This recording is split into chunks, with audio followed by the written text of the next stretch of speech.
I'm only a high school grad, so this is all I can do. Cleaning bathrooms is a respectable job too, she said with a smile, but there were faint tears in her eyes.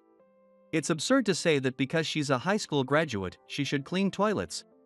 I never imagined that I'd encounter such a situation immediately after returning from a secondment after 10 years. But this was just the tip of the iceberg. High school grads are easily replaceable. They just need to be obedient and go by the orders. Kevin, an executive, declared as if it were the most natural thing in the world. I felt a surge of anger, but it wasn't yet the time to act. I clenched my fists and bided my time, but then, Matthew is not to blame. Then neither am I. Caught off guard by this turn of events, I was wide-eyed. My name is Matthew Carter. At 39, I was ordered to a subsidiary, and after 10 years, I was instructed to return. Now nearly 50, I have no family of my own. My mother has already passed away from illness, and my grandparents died 2 years ago. My father exists, but he probably doesn't recognize me. I grew up in a slightly unusual environment. 10 years ago, my secondment to the subsidiary was more about removing an inconvenience than providing an honorable assignment. At the time, the former CEO, Mr. Morton, had fallen ill, and it was clear he couldn't return to the field. A fierce succession battle ensued between his eldest and second sons. The eldest, Derek, was the most likely successor. Not only because of his title as the eldest but also because of his work ethic and character, no one seemed a better fit than him. He treated everyone equally and made fair decisions. That was the kind of man Derek was. I was favored by him, and from my point of view, Derek was more suitable to be CEO than the frivolous younger brother. Yet somehow, the presidency went to the younger brother, Keith. I promise I'll be back soon. Hang in there until then. With those words, Derek suddenly disappeared. We who were left felt anxious. Because unlike Derek, Keith was arrogant and excelled at looking down on people. Whenever he opened his mouth, it was about educational background or pedigree, completely disregarding actual competence. After Derek left, as the new CEO, Keith did something outrageous. Anyone who sided with my brother might threaten my position. Everyone who has been against me must leave the main office. To strengthen his faction, he started ordering unreasonable relocations and secondments to get rid of those who were loyal to Derek. Being favored by Derek, I too was included in that list. Officially, it was a dispatch for staff training at a subsidiary, but in reality, it was probably in order to get rid of those who were Derek's side.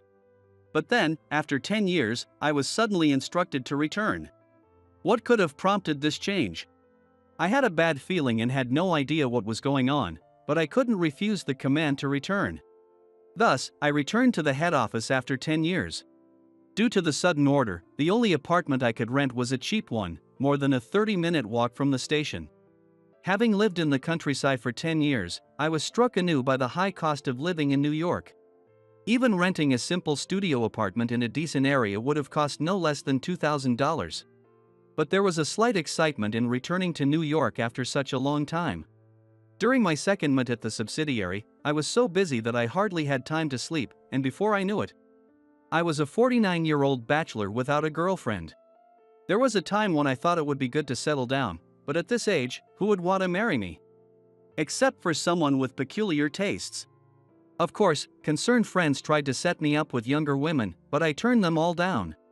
I was a man who had dedicated everything to his job, capable of caring for subordinates, colleagues, and juniors. But I wasn't sure I could do the same for a wife. With both my mother and grandparents gone, there was no one left who genuinely worried about my future. I thought it might be best to dedicate my life to my work. In addition to that, I've also planned something else. I'll put that plan into action once everything is settled, I thought as I opened the office door for the first time in a long while. At first, all eyes were briefly on me, but everyone soon returned to their own tasks. As I walked to my desk, which I heard was near the window, a woman sitting alone next to my desk caught my eye. She appeared to be in her early 30s, and the only thing on her desk was a desktop computer with a black screen. She wasn't fiddling with her phone or using the computer, she was just sitting there. Nobody seemed to complain or give her any directions, even though she was doing nothing, and everyone else just went about their tasks routinely. I felt something odd here. It looked like everyone was working normally, but there was no consistency. Perhaps because tasks were being distributed haphazardly everywhere, everyone seemed to be rushing around. I had never seen such a scene before, so it naturally caused my brow to furrow. I decided to observe the overall office environment while carrying out the tasks assigned to me. Then her boss, Tyler, came over and gave her some instructions. Once he left, she stood up and headed somewhere, piquing my interest, so I slowly got up from my seat as well. Leaving the office and turning right, there was a storage closet. She took out a full set of cleaning supplies from there, set up a restroom closed for cleaning sign, and began to clean. This was indeed a surprise. I had checked to confirm, and it seemed that the cleaning was still outsourced as it had been in my time. A cleaning company that doesn't clean toilets? I had never heard of such a thing. If that was the case, then the restroom cleaning she was doing must be part of her assigned duties. Since she wasn't seen doing any other work, it might be possible that she was made to clean as a punishment for some mistake she made before I arrived. Eager to find out, I waited there until she came out. When she came out hurriedly, possibly having forgotten something, our eyes met. "Ah, you were the one from earlier. Why are you doing this?"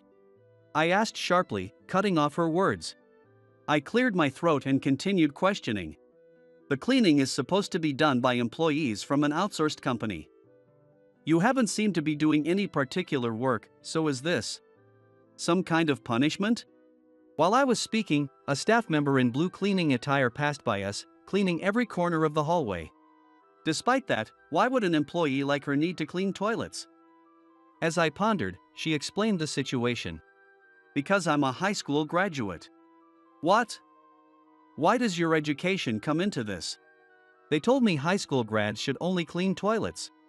She laughed, but her eyes were moist, looking like she might cry at any moment. I sighed softly and immediately called Tyler. He soon arrived, looking down on us with disdain, and replied, "It's all directed by upper management, and we have no right to object." He clicked his tongue and left with heavy footsteps. "Who gave that order, do you know?" "Yes, it was an executive named Kevin." Hearing that name gave me a headache. Even after all these years, Kevin was still clinging to his position, now using it to harass employees with only a high school education. Nothing has changed. In fact, it's gotten worse. "What?" "Ah, nothing, just talking to myself." "We need to do something about this." After much thought, I decided to call Kevin and hear the reasons myself. "Who is calling me out? Who do you think you are?" "I came because it's audacious of you. Now, answer me." An hour later, a man in his mid-50s burst into the office, flinging the door open roughly, causing the employees to go pale. "Why is he?" I could barely hear someone whisper. Seeing Kevin's usual attitude and how much he was disliked, I involuntarily sighed. Kevin didn't miss that. "Ah, it was you. I suppose you're the only one here bold enough to act so impudently." Derek's lapdog. With that, Kevin smirked malevolently. Before I was assigned to the subsidiary, Kevin, who had once gotten into a heated argument with me, was still as arrogant as ever. He loved to look down on people and was known for his belief in the supremacy of academic credentials.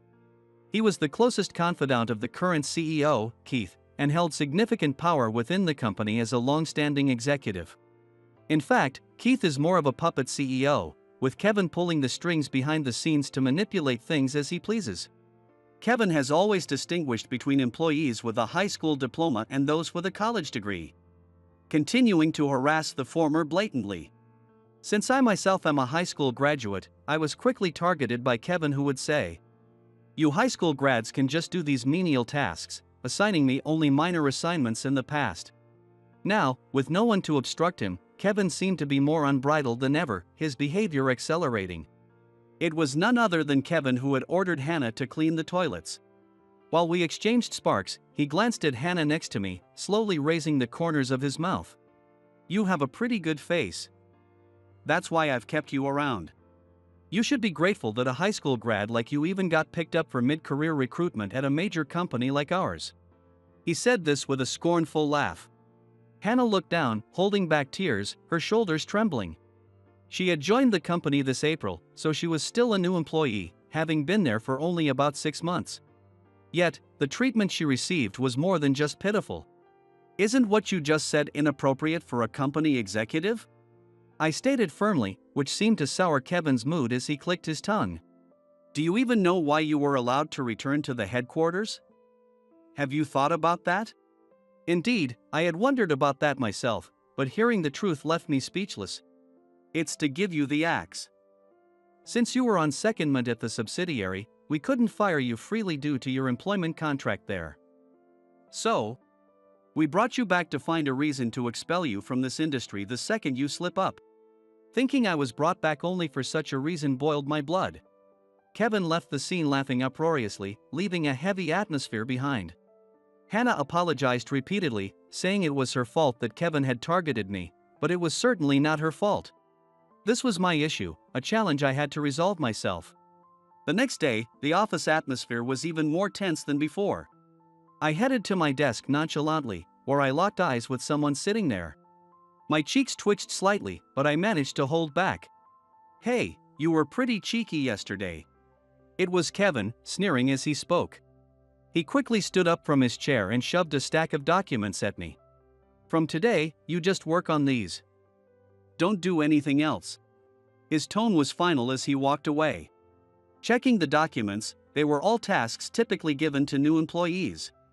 Despite this, the documents contained numerous tasks requiring me to move around various parts of the building.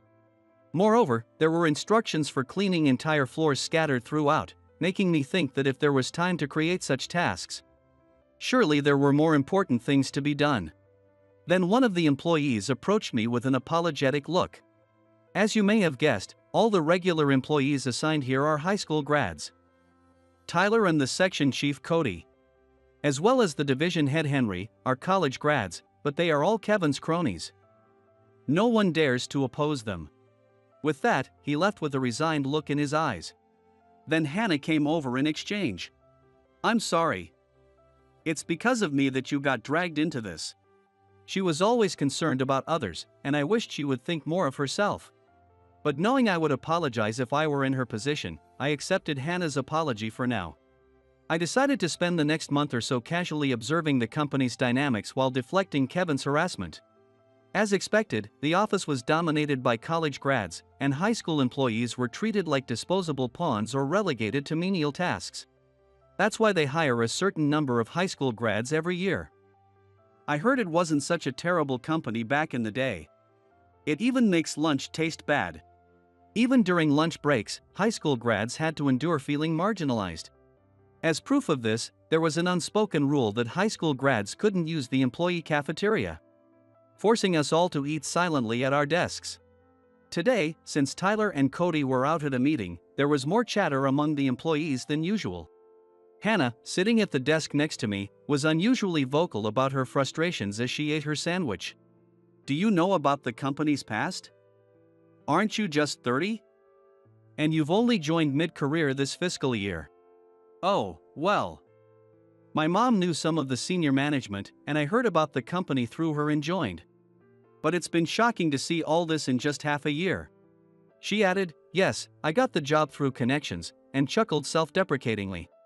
Seeing her like this pained me, and I found myself muttering, protecting colleagues is a supervisor's duty, isn't it? Did you say something?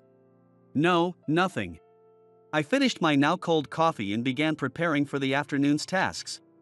Months quickly passed, and as the end of the year approached, the city seemed to slowly come alive.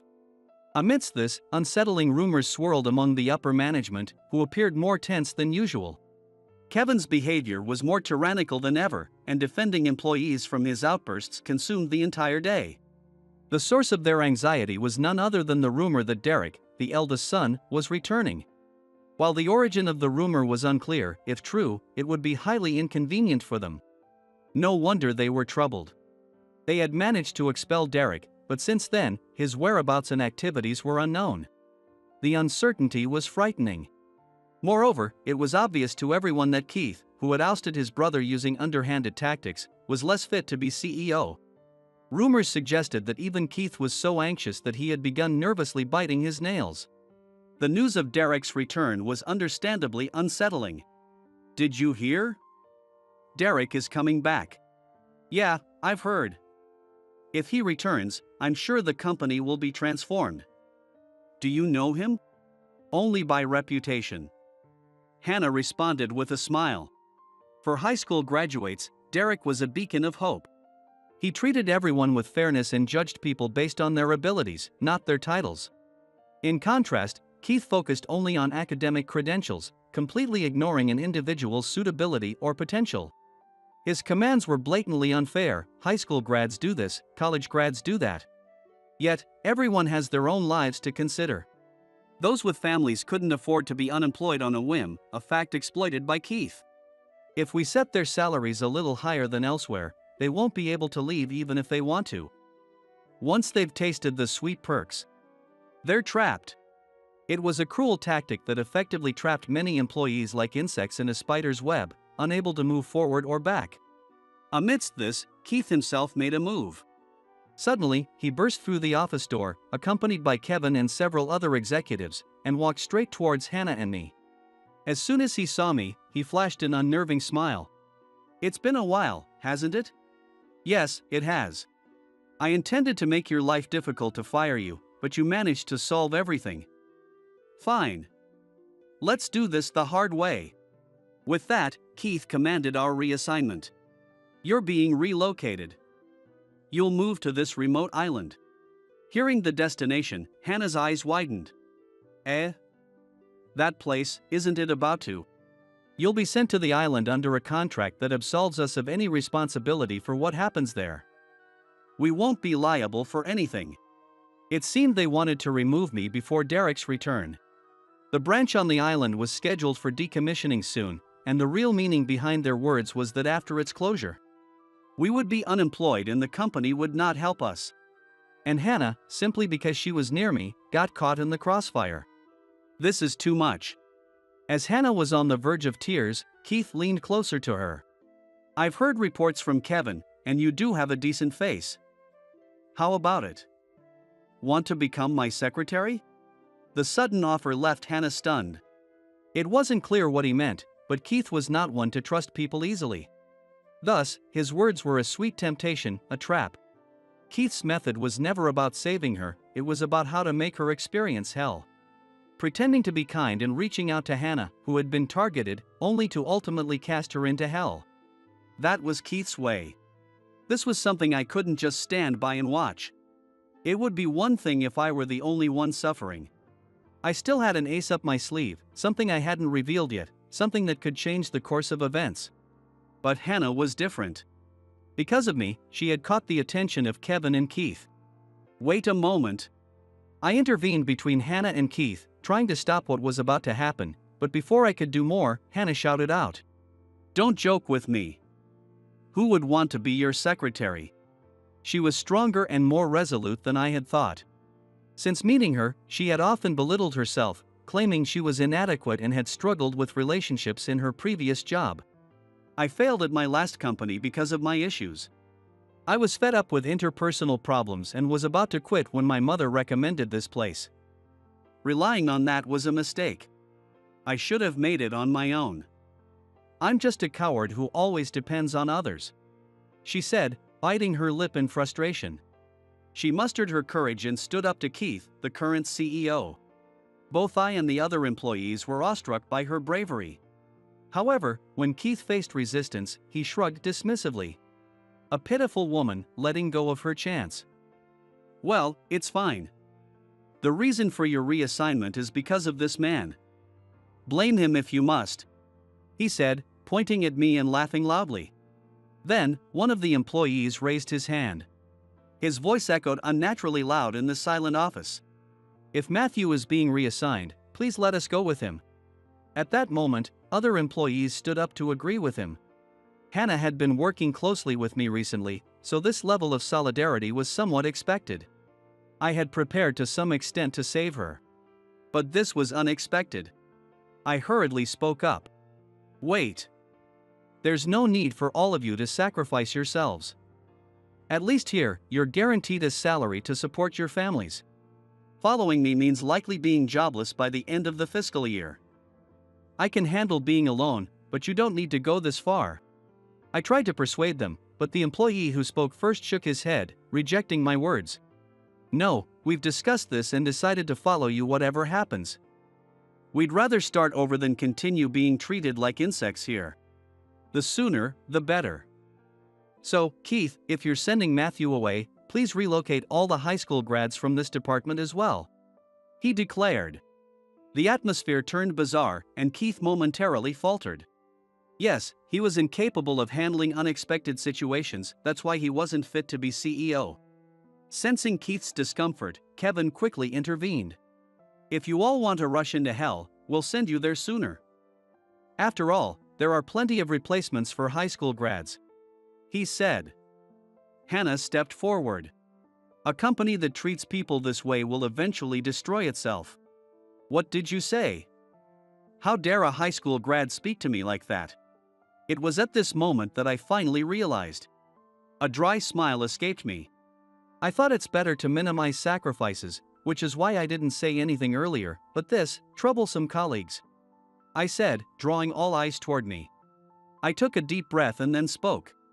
Leave the rest to me. As I moved to shield her with my back. After making eye contact with a surprised Hannah, I glared fiercely at Keith. Suddenly flustered, Keith began to shout, spitting as he spoke. What's with that look? How dare a high school grad like you glare at me? As he backed away yelling, I sighed and said, Keith, how long do you plan to linger around?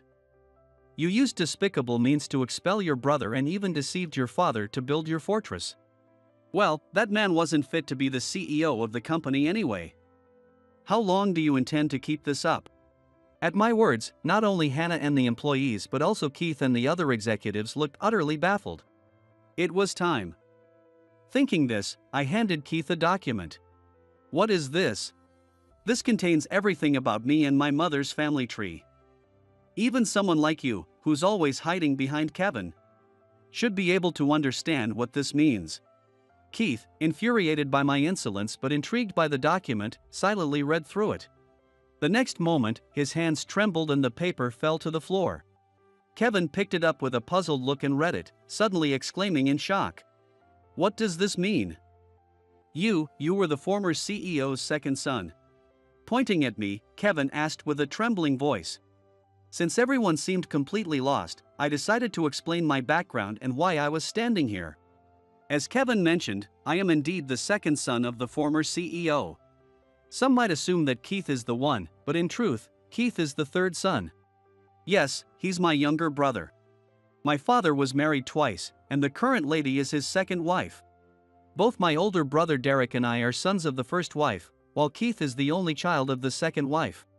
My parents divorced before I was born. Originally, the company was founded by my mother and her family, but my father married her under false pretenses to benefit from it. After giving birth to my older brother, the first child and eldest son, my father's attitude changed drastically. Seeing how he treated employees like objects, my mother protested, and it escalated to their separation. My father took all the wealth and fame the Carter family had built. My grandparents decided to cut ties with the company to prioritize their daughter's peace. At that time, my mother was pregnant with me, but it was only realized after the divorce, so naturally, my father did not know of my existence. He knows nothing of my birth, so it is only natural that Keith and his close associate Kevin were unaware. For my father, what his ex-wife does or whether she has children was irrelevant. That's why Keith and Kevin never bothered to check about the former wife either. However, decades later, they realized this oversight was a miscalculation. They never imagined that I would stand as a significant obstacle. I was raised in my mother's family home, the Carter family, and one day, I learned my true identity. I came to see you secretly. I heard from Mom that I have a younger brother. A man suddenly appeared and introduced himself as my brother. Yes, meeting Derek changed the course of my life. Hearing about our mother's plight made me want to rectify their grievances, and I decided to join the company. If they treated high school grads like pawns, the better the qualifications, the higher the hiring rate. So I graduated from a prestigious high school and joined this company. Eventually, my brother disappeared suddenly, and all employees loyal to his faction were ousted from the headquarters. But when I discovered that it was all my brother's strategy, I was shaken. I want to realize the ideals that Mom and my brother envisioned. Just for that, I've been moving quietly under the radar for these past 10 years. No, even before that. Saying this, I forcefully placed the investigative report detailing the misconduct of Kevin and other executive officers, including Keith, on the table. I know enough about you all. This company is not a place for you. It's a precious company that my mother's family built. Whether it's my brother or my father, I won't show any mercy. Upon hearing this, Keith turned pale and fled, while Kevin, flustered, shouted Keith and chased after him in a panic. The other executives left the room with embarrassed looks, leaving only Hannah, myself, and the remaining employees. Someone started to clap quietly. Then, the applause spread contagiously, eventually engulfing the entire floor. Matthew, thank you. Hannah expressed her gratitude.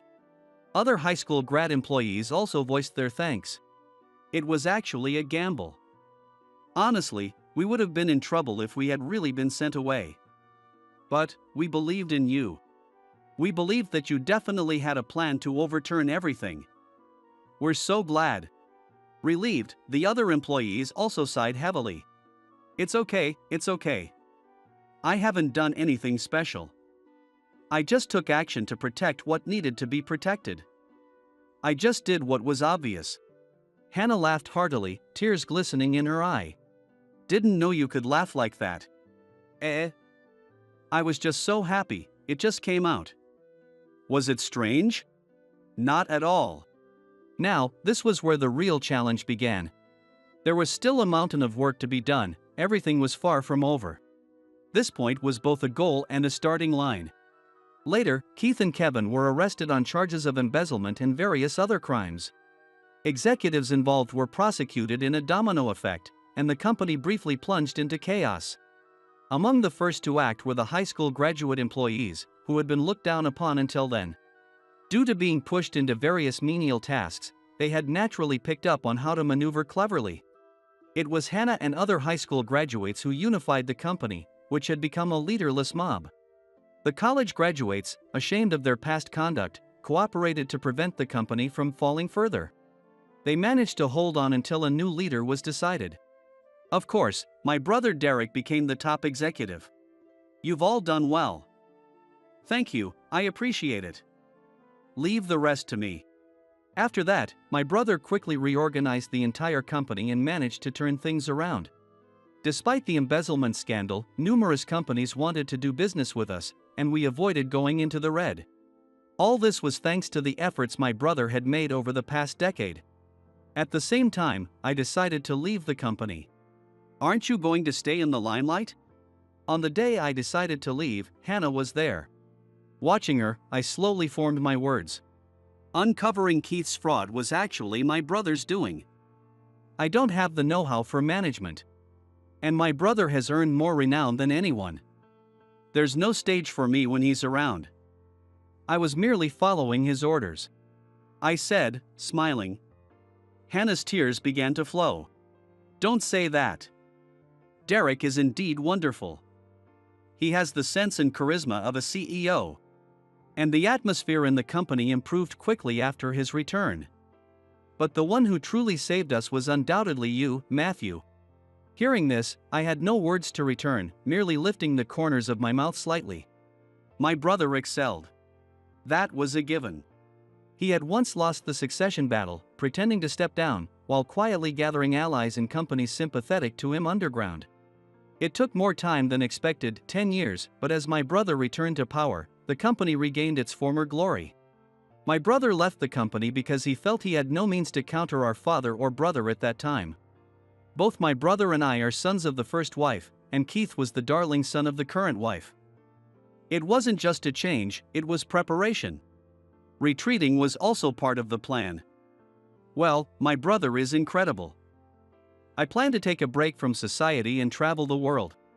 As I turned to leave, Hannah suddenly hugged me tightly. I'll be waiting. I'll always wait for your return. I couldn't fully understand the meaning of her words. But I understood there were people and a place waiting for me. It might be about a year? Yes, I understand. But would you allow me to wait? How could I refuse such a request? Cherish your encounters. Don't worry about me for now. Understanding my words, Hannah slowly nodded and responded. After a while, I found myself on a small Pacific island, reading a charmingly written letter in cute, round script while basking in the sea breeze. Instead of modern emails or messages, I opted for old-fashioned correspondence during my travels, making the prospect of returning to the US all the more exciting. Since you prepared the materials, you should also handle the presentation. You said you wanted to come along, so I brought you. That's right. I'm sorry, Jason. Now that things have calmed down, may I speak? Exactly. You should have just said that from the beginning. Honestly, I don't understand these young people. Who are you? Linda asked me this after hearing my story. My name is Tom. I got a job right after high school graduation. I enjoy talking to people and believe that a career in sales is my true calling. It's fun to interact with various people and promote the good aspects of our products. Instead of forcing sales, I introduce what the customers truly need and facilitate the transactions. That's how I do it. An opportunity led me to join my current company. I am Tom, and I joined the company today. Nice to meet you. Kind colleagues welcomed me with warm applause as a new member. I was determined to do my best at this company. But 2 months later, my resolve wavered. Don't you even know this? Research it yourself before you're asked. I'm sorry. Could you show me the template if it's not too much trouble? It seems different from what I used to use. Prepare it yourself. Don't rely on others for everything. That's the problem with newbies. These words were spat out by Jason, my manager. I heard that Jason graduated from a prestigious university and doesn't really appreciate those who joined the workforce straight after high school and midterm employment. Moreover, he seems to be lenient with female employees but strict with males. Having caught Jason's attention, I was being called out and berated daily. A guy who can't even do his job properly has no right to argue with me. Just follow my instructions. I understand. I'll prepare the template myself. That's what you should have said from the start. As I sat down, Jenny whispered to me from the next seat. I'm sorry if this is because of me. It's not your fault, Jenny. Don't worry about it. I caught Jason's attention a week ago. I found Jason, who had been persistently inviting Jenny to dinner, and I warned him. Jenny has thanked me several times, but Jason's harassment started the next day. Honestly, I'm not too bothered, but it's problematic when it interferes with daily operations. I'll send you my template. Thank you. While I find my job enjoyable, Jason's pointless scolding is just a waste of time. But if I point that out, he'll probably get angry again. One day, when I worked as usual, Jason suddenly approached me. We're going to a business meeting, so get ready. He said that. Where are we going for this business meeting? It's at Company X. They're a major player, so tighten up. The business meeting involved Jason, and I had never even been to that company before. Having helped Jason with his work on numerous occasions, I was familiar with the content of the business meetings. But I didn't think I could be of any help if I went along. Are you saying I should go along to learn? That's right. If you watch how I work, you'll improve too. If you understand, then hurry up and get your stuff ready. Watching Jason smirk, I had a bad feeling. Understood. Knowing I had no right to refuse, I packed my things and headed to the client with Jason. When we arrived, Jason put on a friendly laugh and a smile, shaking hands with the business partner. Thank you for giving us your time today. I hope we can do business together in the future. I had never seen this side of Jason before.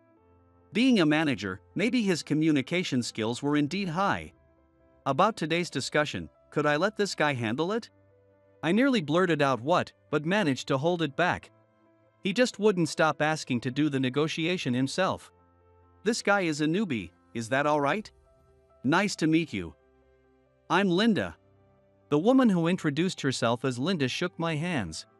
I followed suit and shook hands with her.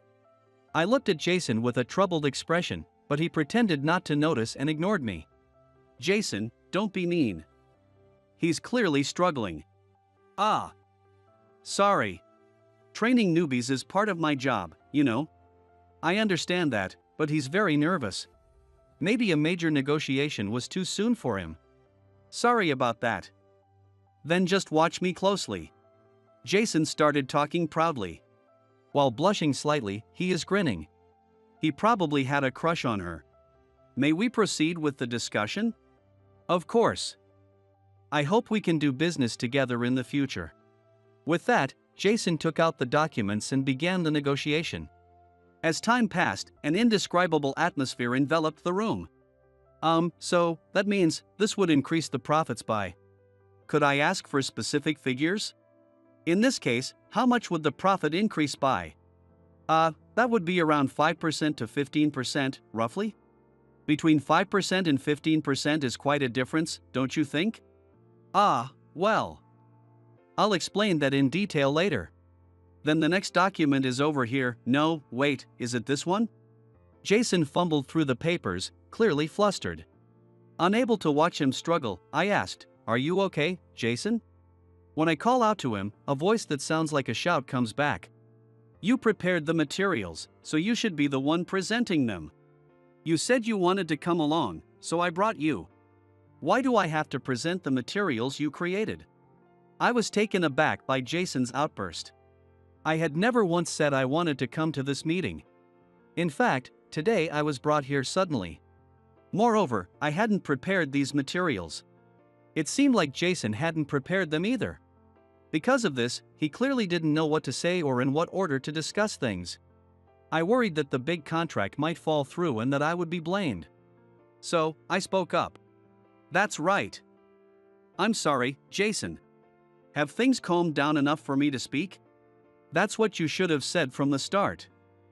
Honestly, I don't understand these young people. Jason seemed relieved to be freed from the situation. Continuing the presentation in such a state was obviously impossible. Jason looked at me with a smirk. It almost seems like he wants to say, "Hurry up and try it." I wasn't supposed to be here today. I didn't know what the negotiation was about, and he probably thought I would embarrass myself. Can we move on? We don't have all day. Linda said as she started to stand up. Please, just give me 3 minutes of your time. Listen for 3 minutes, and if you think it's a waste, then I'll give up. Linda sat back down, seeming to reconsider. If we think it's unnecessary, I'm sorry, but we might have to reconsider future transactions. Of course.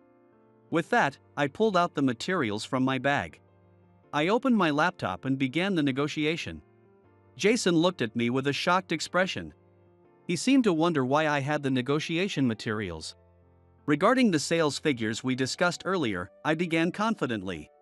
If you implement this, we expect a 7% increase in sales. Where does this 7% figure come from? Please take a look at this chart, I said. As you can see from this calculation. Linda watched me intently as I smoothly answered her questions. Occasionally, she threw in some tough or tricky questions. It's okay, though. That question was anticipated. By considering what I would want to know if I were in her position, I was ready with the answers. Who are you? Linda asked after hearing my presentation. He's just a new employee. I've been working hard to train him since he joined as a mid-career hire. When he first came in, he really couldn't do anything. As Jason chattered away gleefully, Linda stepped closer to me, cutting him off. I'm asking Tom a question right now. Could you please be quiet for a moment? Jason fell silent at her request. Yes, really, I'm just a new employee who joined mid-career, I explained. Jason has always been a great help to me. That's right. You should be thankful, it's thanks to me that you've come this far. After looking back and forth between me and Jason, Linda finally said, I would like to proceed with our transactions in the future. Really? However, there is a condition. When you come, please come together, the two of you. What? Why is that? I am surprised because I don't really understand what Linda is saying. But Jason is even more surprised. It's because you two work so well together, I would really like to work with both of you. She smiled warmly. Jason must be a good mentor, right? He seems very promising. At that moment, Jason's face turned bright red with pleasure. It was clear now, he was quite taken with her.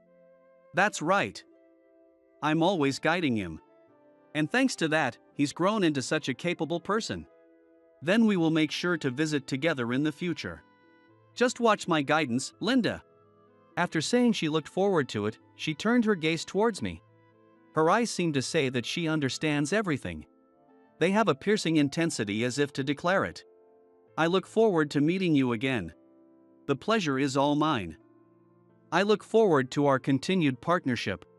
On the way back, Jason was ecstatic in the car, acting as if his earlier mistakes had never happened. Then, he gleefully bragged to me about being praised by Linda. Isn't it great to be praised because of me? Which part was thanks to Jason, exactly?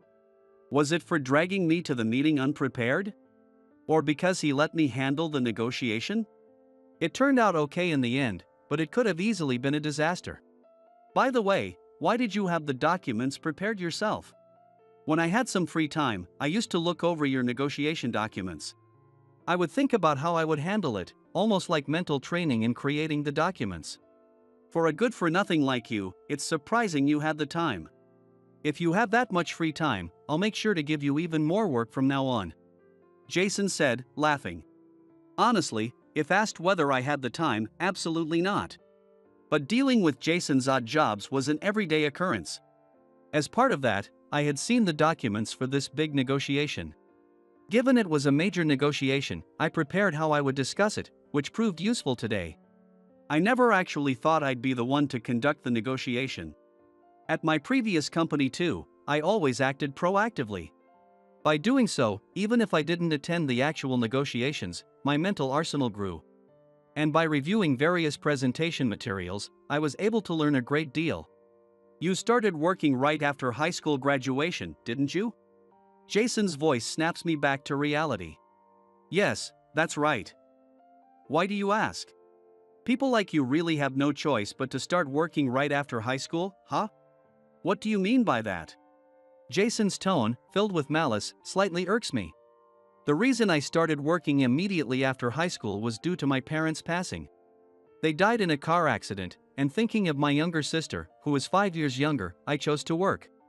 My grandparents were very kind and told me not to worry about money.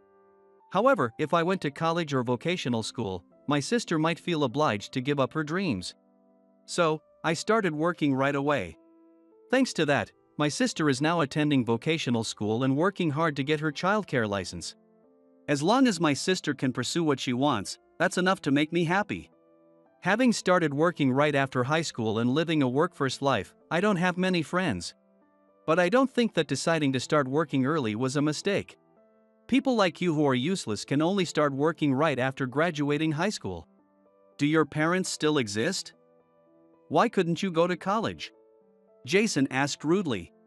I honestly don't feel great about it, and I don't really want to answer.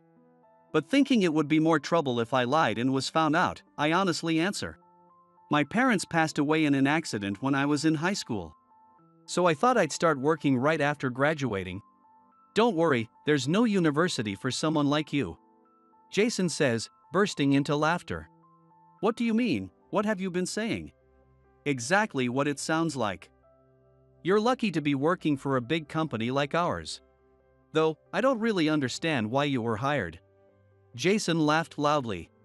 It's been nearly 2 months since I joined, and Jason seems to think I'm incompetent. You really can't do your job, can you? What did you do at your previous company? Honestly, it's true that things are not going well at work right now. But the reason work isn't going well is because of Jason. He dumps menial tasks on me, preventing me from progressing in my own work. Sometimes he tells me the wrong times, causing me to be late to meetings with other companies.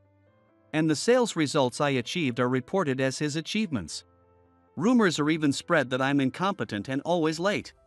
The colleagues working nearby, of course, didn't believe such lies. But the department next door and the upper management who only know Jason's side believed him. You were so lucky today, weren't you? Just so you know.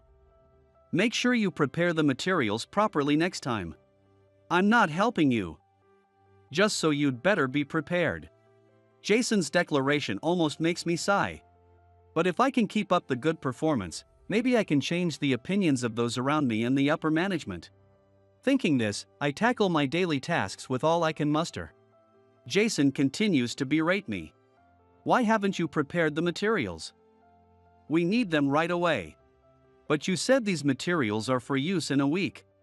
Don't make excuses, just make them. We have less than an hour left.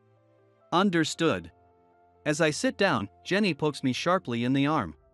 When I glanced at Jenny, she showed me her computer screen. It's an email about the meeting being moved up a week. It didn't reach you, though.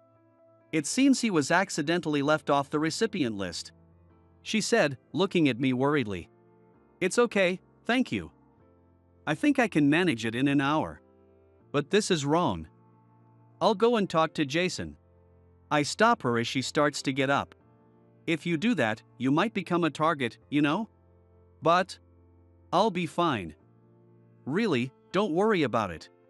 Even if I'm treated this way, I thought proving myself with my performance was best. At that time, I truly believed it. The negotiations with Linda's company went well, and they said they'd continue doing business with us. If this could lead to bigger projects being entrusted to me, I might be able to prove my worth. Maybe then Jason would stop complaining? That's what I thought as I accepted the injustice. But 2 weeks later, one day. I guess I really am a genius. As I arrived at the office, Jason was laughing joyously. What happened?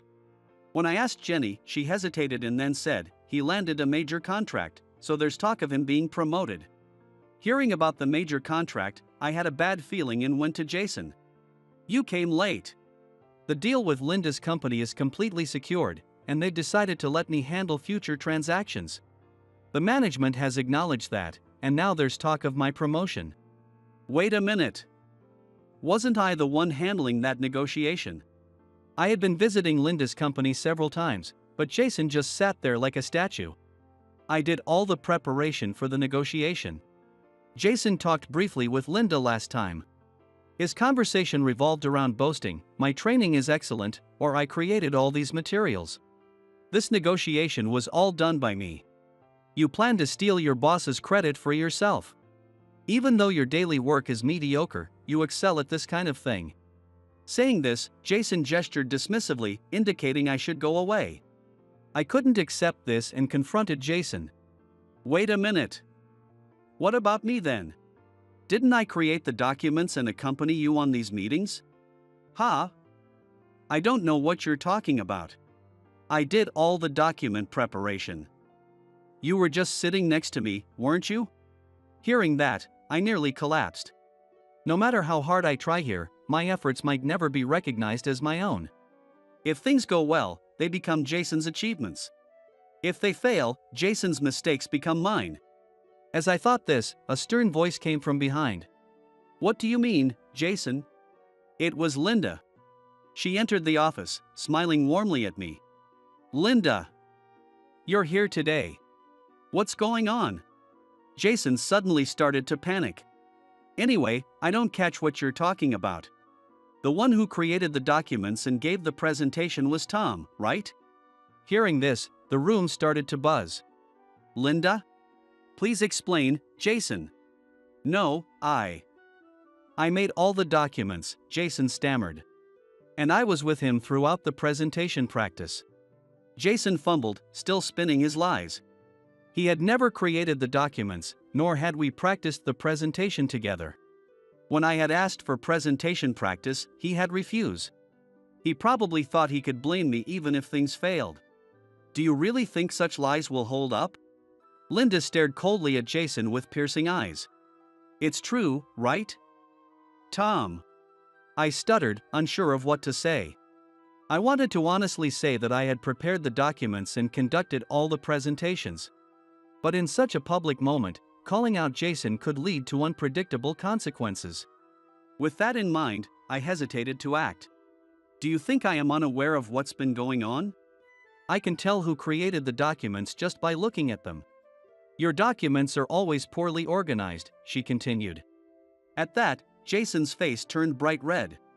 Not out of anger, but from sheer embarrassment. What are you talking about?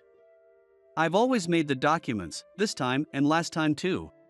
Remember the first time we met, and I told you I couldn't understand your documents? You asked for another chance, and I specially made time for it later, didn't I? And you had someone else make the documents after that, right? It's impossible for the quality of the documents to improve so drastically in just 3 or 4 days. It turned out that the documents for our first negotiation weren't made by Jason either. If he had truly created them, he wouldn't have been so flustered. And there's no way he could be so incapable of explaining them. Well, I was sick that time, and so I had someone else make just the documents. But all the presentation materials after that were made by me, weren't they, Tom? Jason looked at me. If you tell the truth, I won't forgive you. He glares at me with eyes that seem to say just that. You can be honest. Were those documents created by Jason? Facing Linda's stern yet somehow warm gaze, I finally spoke up. I made all those documents. What are you saying? Do you think it's okay to lie like that? It's true. If you check the computer, you'll see. All the data was created by me alone. What do you have to say for yourself, Jason? He just joined and is desperate for recognition. That's all this is. Jason scoffed with a dry laugh. Clearly, he had no intention of admitting the truth. His look was one of "I'll never forgive you, remember this." But I couldn't back down now. Then, please show us your computer. What? If we made the documents together, it should be clear from checking your computer. You haven't actually prepared any documents, you just saved the data you got from me. All the information I need to prepare the documents is on my computer. I'm the type who immediately deletes unnecessary data. I don't keep documents after they're finished. That's just how I do things. Jason started saying things that don't make sense. The atmosphere around him was a bit exasperated.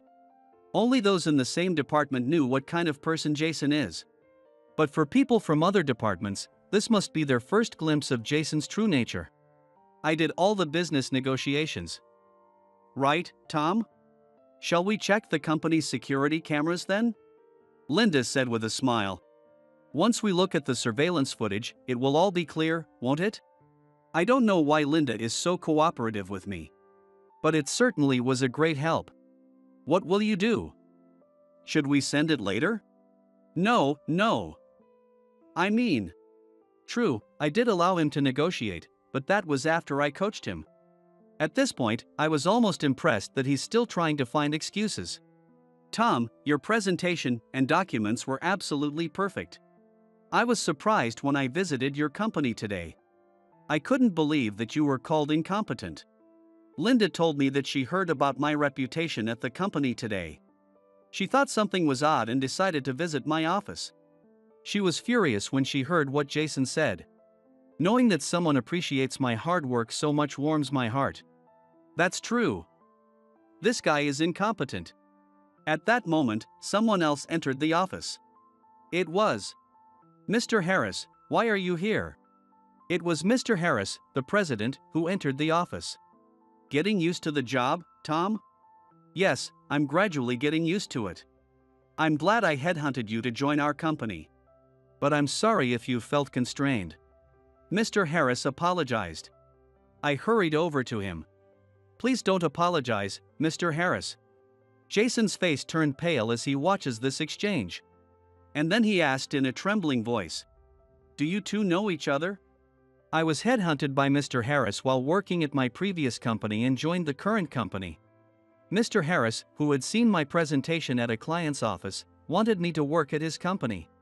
Thinking that a higher salary would allow me to repay my grandparents, I decided to work for Mr. Harris's company. That's right. I asked Tom to work with us. At that moment, Jason must have understood everything. He began to apologize in a rush. I didn't know that. I'm terribly sorry. If you had told me it was Mr. Harris's referral. Knowing it was his referral would inevitably raise expectations around him. Depending on the situation, it might even increase jealousy. And the thing I hated the most was the possibility of being thought to succeed just because I was close to Mr. Harris. I kept the truth secret, not telling anyone. I never imagined it would be revealed in this way. But why are you here today, Mr. Harris? Actually, I've known Mr. Harris for a long time. You have a very talented employee this time, and I wanted to discuss that. I got nervous because we headhunted him, but it looks like he might be poached again. Not understanding the situation, I alternated my gaze between Mr. Harris and Linda. We really wanted you to work with us, Tom.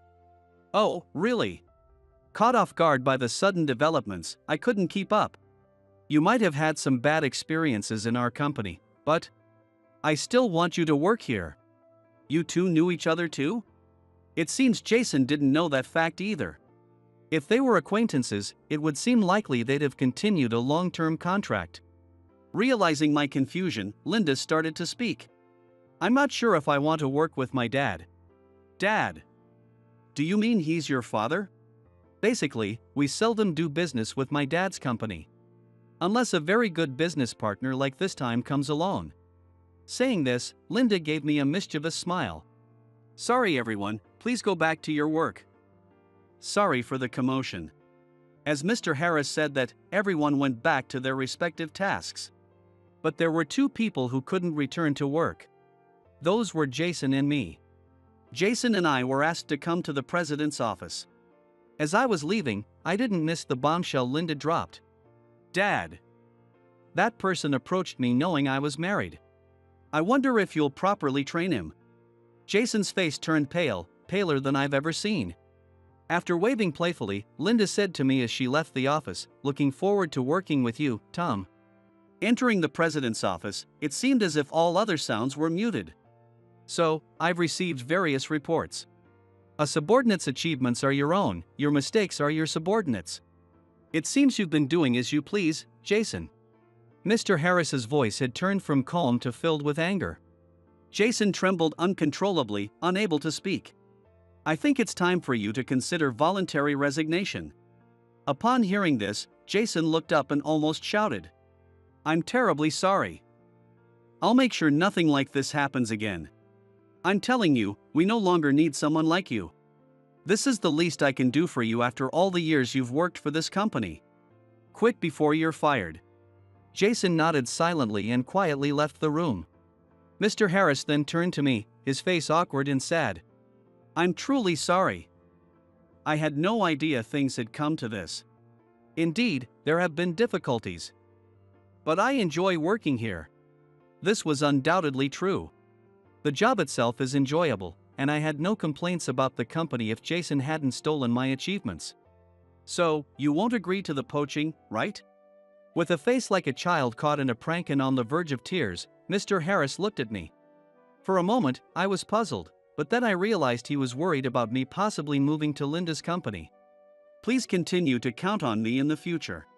Hearing this, Mr. Harris smiled joyfully. Afterward, Jason left the company through a voluntary resignation. Now that Jason is gone, I can dedicate myself to my work without any stress. Mr. Harris has even suggested that I could become a department head by the end of the year. But I have declined for now. I want to achieve results that I'm truly satisfied with first. I'm determined to meet Mr. Harris's expectations and achieve significant results by the end of this year. I've also managed to establish a friendly relationship with Linda's company. And I'm planning to take my grandparents and sister to Anchorage with this year's year-end bonus. My salary has also increased, and I hope to give back to my grandparents even a little.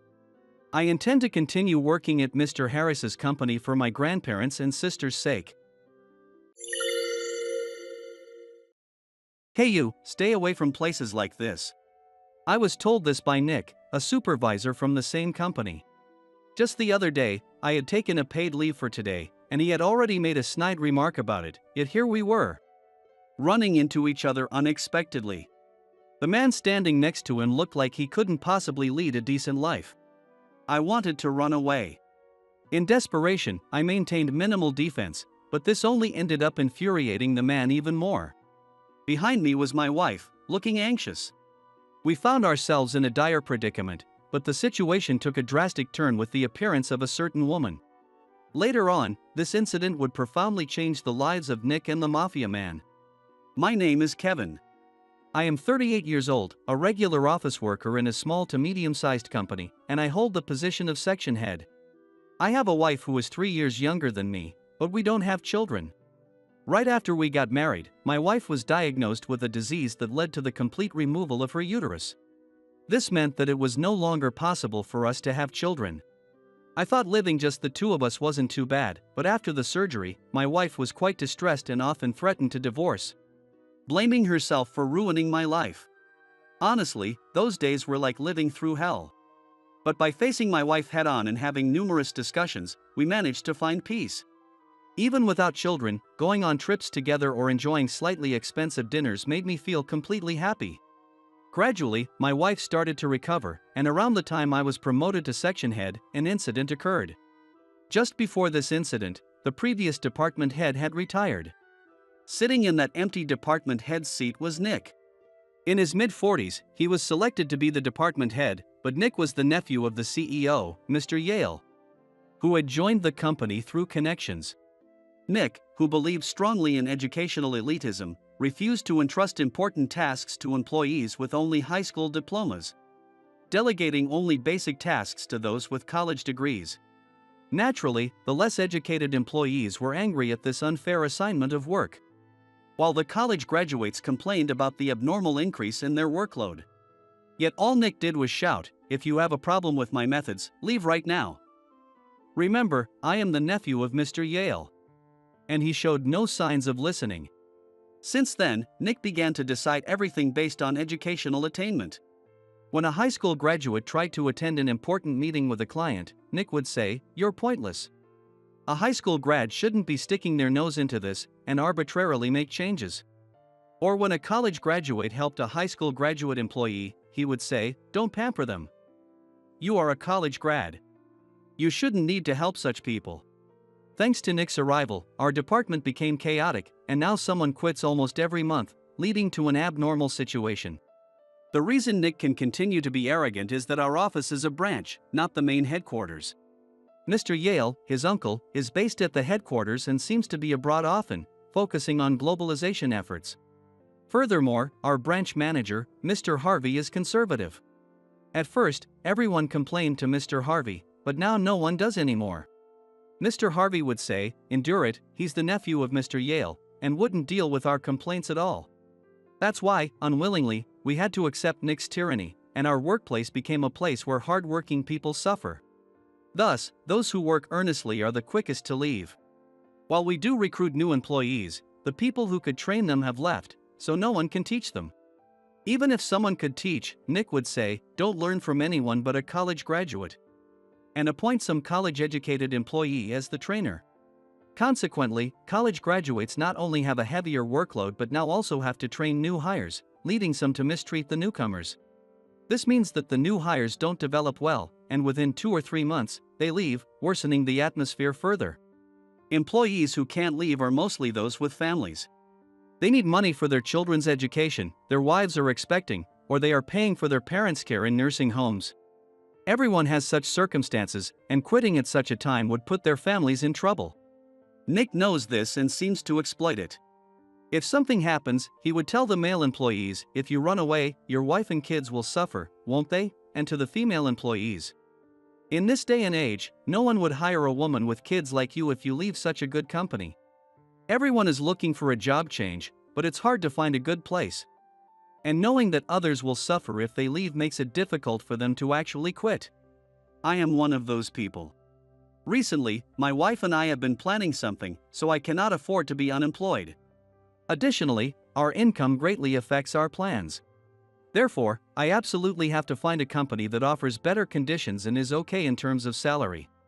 It's hard to find such a company, and my job hunting efforts aren't going well. This method of Nick's, taking employees' families hostage, puts everyone under immense stress. Gradually, the branch's performance started to decline.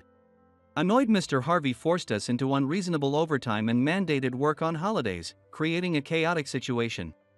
I was living amidst this uncertainty. Perhaps due to such a lifestyle, my spirit was considerably drained.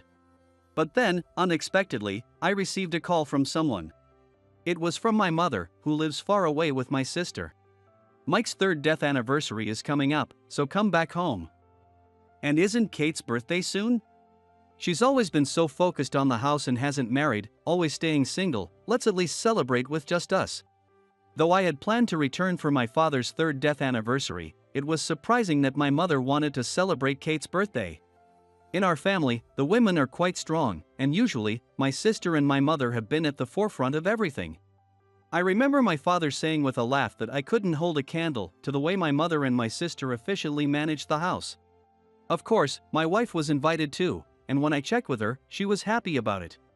So, I replied okay to my mother and had already submitted a leave application at work. As expected, Nick sneered, "Taking leave at such a busy time, huh? Well, there's limited stuff a high school grad like you can do anyway. Do as you like." At least, we had planned to take leave on Friday, fly back with my wife, and meet my mother at a restaurant she had chosen on Saturday night. Then, the day arrived. The traffic's bad, and the taxi isn't moving much. "Sorry, but could you start without me?"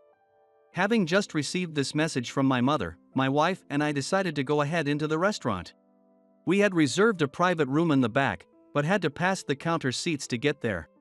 As we were being led by the staff, a voice called out from the side. "Hey, isn't that you, Kevin? Wondered what you'd do taking leave. A date with your wife in the distant suburbs? I don't mind. But it's a shame the burden falls on other employees.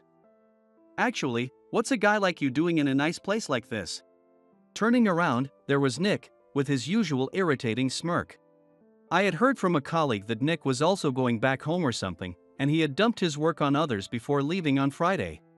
Beside him sat a burly man who clearly didn't seem like a decent person. He scrutinized me from head to toe as if sizing me up. Feeling uncomfortable, I tried to pass by with a brief greeting, but Nick grabbed my arm to stop me. "Wait a minute. Since we're here, let me introduce you to this guy. This is my friend, Tucker, and this is one of my subordinates, Kevin." Not much to show for himself, and just a bottom feeder with only a high school diploma. Before I could say anything, Nick condescendingly introduced me. As Nick spoke, the mafia-looking man named Tucker said, "Oh really? But you dress pretty nice. Looks like you have money, huh? Hey, since it's such a rare occasion, why don't you join us for a drink today? Of course, you're treating, even though you look younger. Well, age aside, you're paying anyway." Feeling a bad premonition, I instinctively protected my wife by standing in front of her. "I cannot do that. I have plans to dine with my family today." As I refused, Tucker's face stiffened instantly. His irritation became apparent as he started fidgeting restlessly. Tanner had a look of exasperation, as if saying just go along with it. I had no time to deal with these guys, so I turned on my heel to head to the private room. But an irritated Tucker said, "Wait," and continued. "Don't you see? I'm a mafia, collecting protection money around here. Do you understand what happens if you defy me? Is it okay if something happens to your wife behind you, huh?" Tucker's gaze alone was intimidating enough to make one tremble, and for a moment, my legs froze. My wife looked at me with concern and anxiety. I could simply give Tucker and Nick some money to resolve this, for the safety of my wife. But it didn't feel right to yield to such tactics. I struggled to control a strong impulse and responded firmly, "No matter what, I will not comply with your demands." Just as I spoke, Tucker, seemingly reaching his limit, abruptly stood up from his chair. "What are you doing?" A commanding voice echoed through the small restaurant. Everyone's gaze shifted to the entrance, where a petite woman was standing. Startled, I checked the time. About 5 minutes had passed since we entered.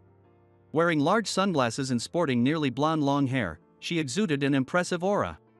For a moment, I thought I saw Tucker's eyes waver. Meanwhile, Nick, unaware of who the woman was, shouted at her, "Who are you, lady? Outsiders should keep their mouths shut." Ignoring his words, the woman approached us with the click of her high heels. Then, to me she said, "You, if you're even the son of Mike, you need to pull yourself together. I feel embarrassed as your sister." Surprisingly, I was the one being scolded. Scratching my head, I apologized, "Sorry, Kate." At that, Tucker let out an almost scream-like shout, "His sister?" To Nick, it must have seemed irrelevant that the sister I was going to have dinner with had appeared. But to Tucker, my sister, Kate, seemed to be someone special. He started trembling as he looked at her. Nick was taken aback and asked him, "What's wrong?" Ignoring Nick, Tucker greeted her energetically, "Kate, it's been a while." Kate slightly shifted her pitch-black sunglasses to look at Tucker and burst out laughing. "Oh, it's you, Tucker. I was wondering who dared mess with my brother and sister, huh?" By the end of her sentence, her expression had turned serious. And Tucker seemed only capable of trembling.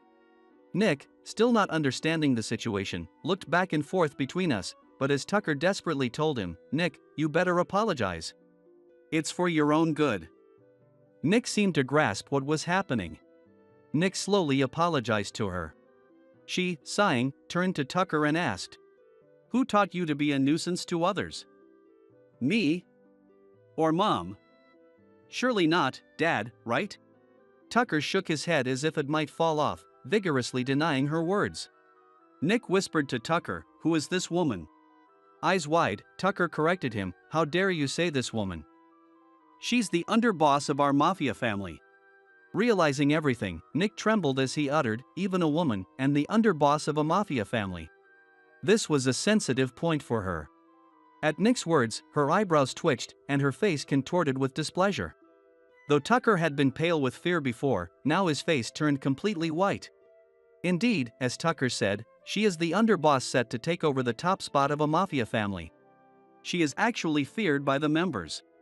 Typically, men dominate the top ranks of the mafia, and many might have heard of the term gangster's wife. When our father was the head, our mother was that gangster's wife, but after his sudden death, she temporarily became the acting head. Of course, there were calls for me, the eldest son, to be the next head, but I stepped down. Marrying a civilian wife and not wanting to involve her were my main reasons, but I also believed I lacked the ability to lead a mafia family. Despite some insistence on having a male head, it was Kate who silenced them with her capability. She has always been tough, with a strong sense of justice and a deep love for family. She might have been looked down upon for being a woman, as Nick said. Despite being a woman, but she brushed off those words and secured her position. She had faced many challenges, but they only made her mentally stronger, and she is now eager to relieve our mother of her burdens. Now, no one dares to belittle her as just a woman. Everyone knows she dislikes that term, and all members of our mafia family agree that she is the rightful next boss. Tucker repeatedly begged for forgiveness from her, and Nick, having heard the conversation, realized she was no ordinary woman. For once, Nick's arrogance faded, and he trembled noticeably. Then, in contrast to my formidable sister, a carefree voice sounded. "Sorry I'm late. Oh, what's this?" Needless to say, it was our mother. Tucker, regretting messing with me, looked at me with teary eyes. My mother quickly grasped the situation and turned to Tucker, asking, "Aren't you the boy from back then? It seems quite tense here, but can you explain what's happening?" Overwhelmed by my mother's commanding aura, Tucker kept apologizing, seeking forgiveness. To a confused Nick, I explained, "As you can see, Tucker is a member of the mafia family led by our mother, the current head, and my sister, the next head." Tanner stared at Kate and me, his teeth chattering. With a sigh, Kate suggested, "Let's not disturb the other customers here. Let's talk in the private room in the back." Tucker, looking utterly deflated, had no choice but to agree. Nick, having relied on Tucker's authority, clearly lacked the courage to challenge someone who even Tucker obediently followed. He replied in a voice as faint as a mosquito's and followed us timidly. We took our seats and ordered drinks. After hearing some of the situation from Kate, our mother spoke to Tucker in a low, grave tone. "How dare you disgrace our family's name in such a place? The worlds of the straight and the mafia are different. You should know better." The usual swagger drained from Tucker as he faced the stern reproach from our mother, the current head of our family. He was profusely apologetic. Next, my mother turned her attention to Nick, who was frozen in place, not moving an inch. Having no courage to fight against them, Nick looked down, sending me a look as if begging for help. I'm sure Nick also believed that I wouldn't come to his rescue. But he knew all too well that it was only now, after he had repeatedly been sarcastic towards me, that he found it convenient. Indeed, the way Nick looked at me seemed less hopeful and more like a faint glimmer of hope. In the worst case, he might be crushed by our family. If Mr. Yale ever found out about this, Nick could be demoted from his managerial position for colluding with the mafia.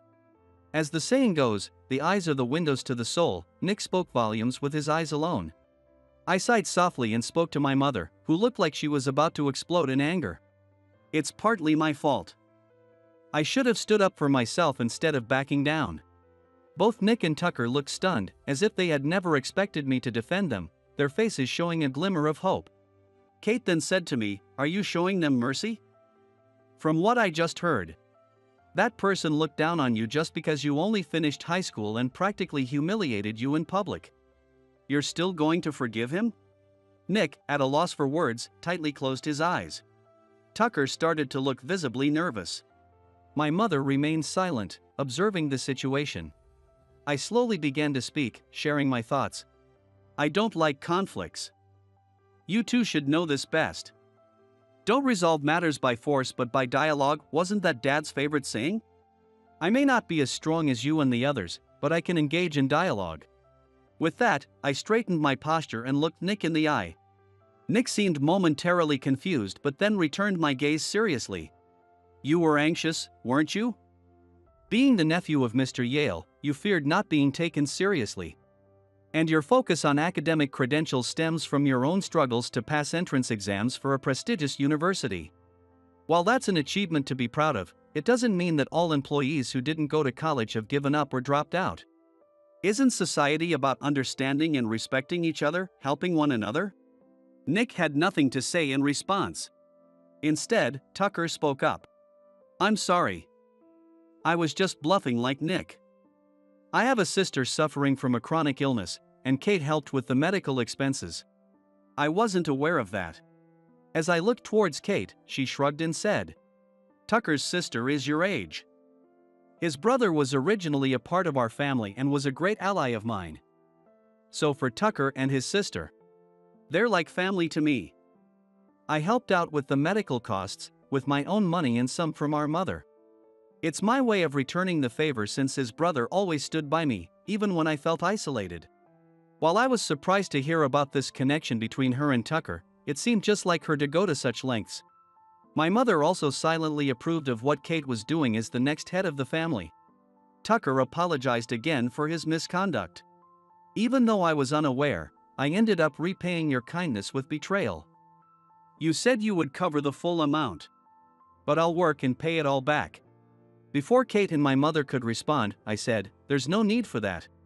Tucker looked back at me, surprised. I continued to express my thoughts. Indeed, what you did could have tarnished our family's reputation. I live in the civilian world now, detached from the family business. But such actions could inconvenience Kate, my mother, and the members, especially your brother. Pausing for a moment, Tucker seemed to take my words to heart, giving me a serious look. I added, but you've managed to apologize properly. Normally, one might make excuses to justify their actions. You could easily say that since I'm no longer involved with the family business, it's none of my business.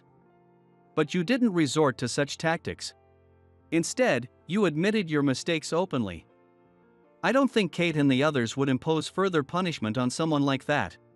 With that, as if breaking the tension, my mother burst out laughing. I was momentarily flustered, thinking I had said something odd, but then she, no longer as the head of our family but as a mother, said to me, You're becoming more and more like your father. Normally, I would have to condemn Tucker for tarnishing the family's name. But as you said, he's taken responsibility and apologized. This time, I'll forgive him, for your sake. I was relieved.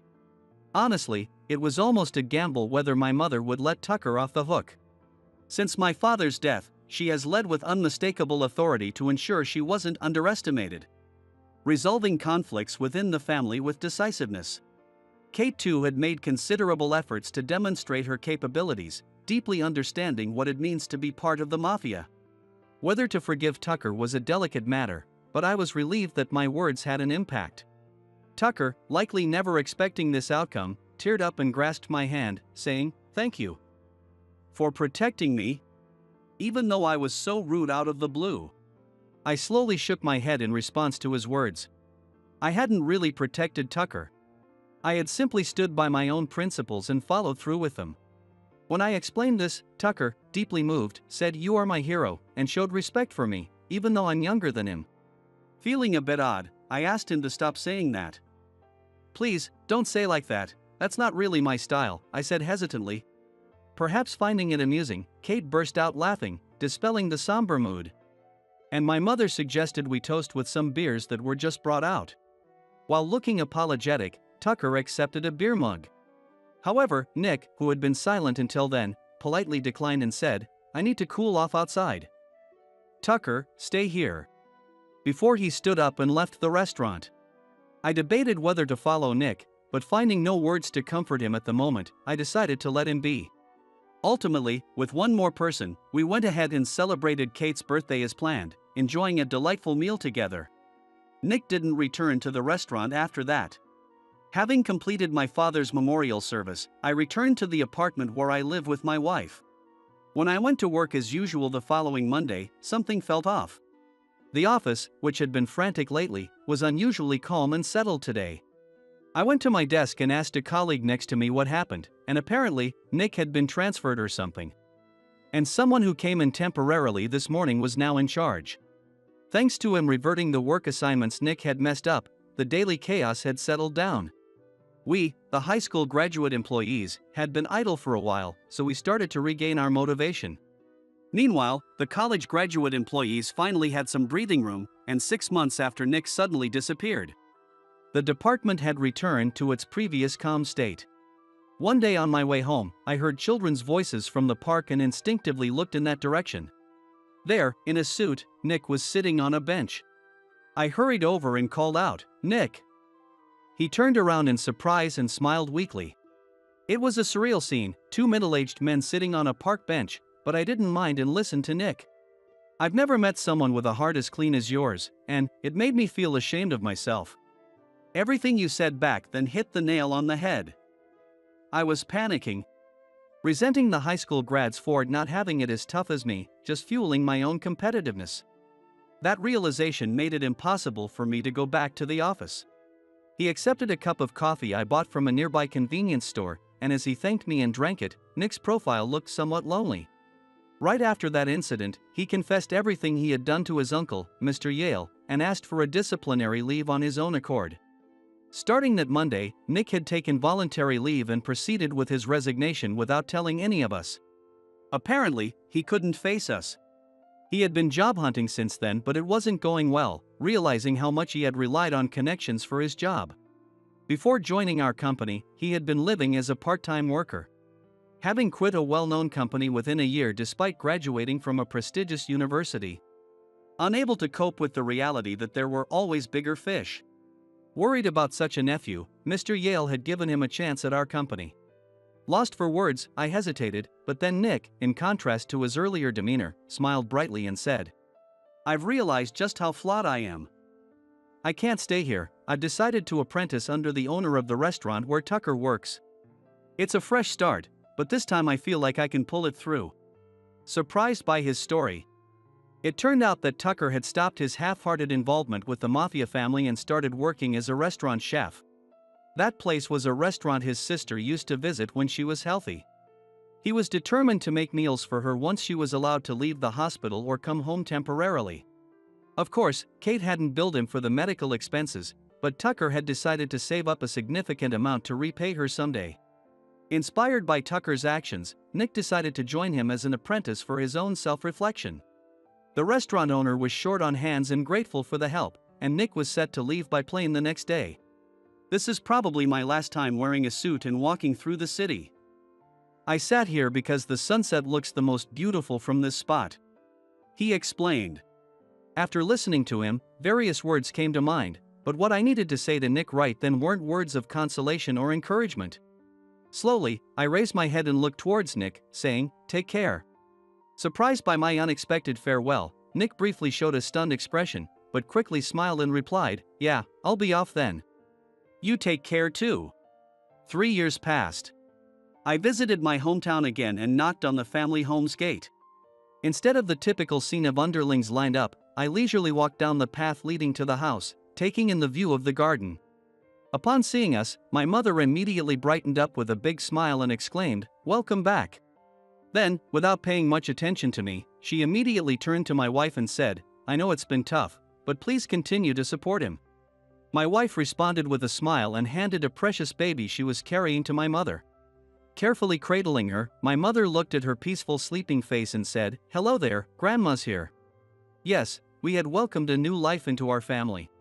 Since my wife doesn't have a uterus, this child isn't our biological offspring. Although the child came to us through special adoption, she's already an important part of our family. We had been planning this special adoption for a long time. The screening was rigorous, and there were many couples waiting for a child, so it took over 3 years for our turn to come around. But, having finally been able to welcome a child into our family, we brought them to my mother, who had been looking forward to this moment.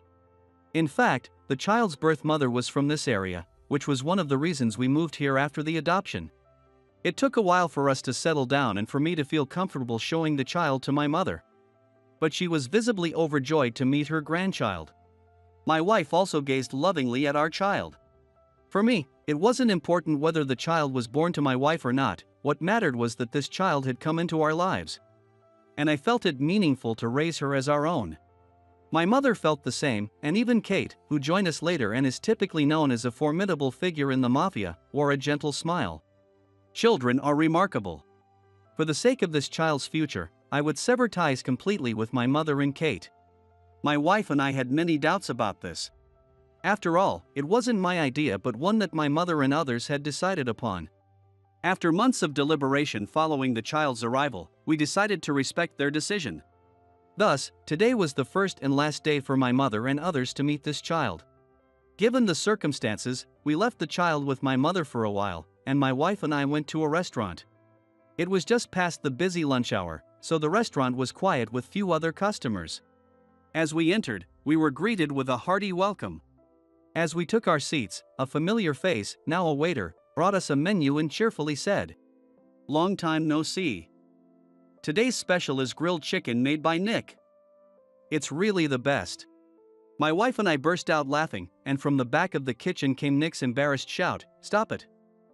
That's not my special." The restaurant owner joined in the laughter, and I could tell that these three had built a good relationship. Tucker's sister was still hospitalized. But she had recently been granted temporary leave and had come to this restaurant to eat some of Tucker's specials. Tucker's dream had come true, and it seemed he now had a new goal: to open a new restaurant with Nick. How these two became friends was still a mystery, but it was clear they were bound by an invisible, strong bond. After finishing our meal and getting ready to pay, I encouraged them, "Keep up the good work." Nick, who once had a troubled expression, and Tucker, who used to tremble in fear, were no more. Both responded with bright smiles, "Yes. Life exists as uniquely as there are people, and if one were to look into their histories, they would find a mix of highs and lows." Feeling that I had glimpsed a part of that, I felt strangely moved. I would now build a life with my newly adopted daughter and my family. With that prospect of future joys, my wife and I left the restaurant hand in hand. In front of me, a flamboyantly dressed men and women are chatting cheerfully. My name is Jake Williams. I'm a 29-year-old working for a major real estate company in New York. I belong to the sales department. My job primarily involves selling apartments and negotiating building lease agreements with individuals and corporations. Jake, take care of this for me. I will take these documents to the client next week. So could you make them clearer? Contract documents keep piling up at my desk at work, and my email inbox is full of messages asking for favors. Overtime tonight again. At least it looks like I can catch the last train home with this amount of work. From an outsider's perspective, my situation might seem extremely unfair. However, I've resigned myself to accept these circumstances. Wow, what a big success you are. That's about all you're good for, unlike me, a Harvard-educated elite and a real asset to this company. While you're just a dead weight. The one who spitefully spoke to me as he piled more documents on my desk was my colleague, Steve Carter. Like me, he is in sales, but he often brags about being a Harvard-educated elite and heir to a fortune. True to his word, he graduated from Harvard. Moreover, he is exceptionally good among the young salespeople. Additionally, his family owns one of the company's major clients, a business almost as big as ours. The stack of documents Steve placed on my desk consisted of paperwork for finalized deals. As he ostentatiously flipped through them, I quietly said, It's fine. If handling paperwork lets others focus on sales, it ultimately contributes to the company's overall revenue. Oh, look at Mr. Nice Guy here. You always make excuses for yourself like that. Poor thing. Just go ahead. I'll handle this. Thanks, man. I appreciate it, dead weight. He said sarcastically as he waved his hand and walked away. I sighed again. I actually don't want to do this. Yet, I'm too meek to change my situation. If I had to describe myself in one word, it would be socially awkward. I was the type who excelled in studies but not in social interactions. I maintained top grades, graduated from a prestigious school, and even attended the same university as Steve. Back then, being respected just for my academic achievements was enough. As long as I maintained my grades, I could hold a certain status, even without friends. However, being able to study well isn't enough in the professional world. I actually wanted to be an architect. I majored in architecture in college and was overjoyed when I landed a job at a major real estate firm, thinking my dream had come true. However, I was assigned to sales, far from architecture or project development. Whether the company never intended to hire me as an architect, or they thought gaining sales experience early in my career was better, I no longer know. Socially awkward, with hardly any friends and unable to make successful sales, my career prospects are bleak. I have a growing suspicion that there's no future for me at this company. Still, I can't bring myself to say I quit, remembering how happy my parents were when I got the job offer from this well-known company. It was Steve who first dumped clerical work on me. He saw me as a rival from the start since we graduated from the same university but different faculties. If we're earning your salary by making deals, the least you can do is handle these tasks, he'd say. Unable to respond, I just accepted the menial tasks he pushed onto me. Seeing Steve dump work on me, other employees started to do the same. That's how my current situation came to be. Initially, I was saddled with nearly everyone's chores in the department, sometimes unable to go home at all. But I got used to it over time and learned some tricks. I even developed tools to make the work more efficient, and now I rarely miss the last train home. Even when I get home, all I do is check my phone or play video games, but still, it's hundreds of times better than not being able to go home at all. With a deep sigh, I set out to tackle the mountain of paperwork. I'm not sure how much time has passed. As I focused on my work, the world outside the window had turned completely dark. Today, though the volume of work was substantial, the tasks themselves were straightforward, so I'm likely to finish much sooner than I expected. Maybe I'll boot up a video game when I get home for the first time in a while. I really need to start playing some of the games I've been piling up. Though a few people are still scattered around the after-hours sales department office, they all dump their miscellaneous tasks on me. So their chatter is all about where are we going for drinks or family matters. I'm back. And you did everything correctly, right? Yeah. Steve's annoying voice fills the office, heavy with awkward tension, as he returns from his sales appointments. Bluntly, I hand over the documents to him. He flips through them, obviously clicking his tongue.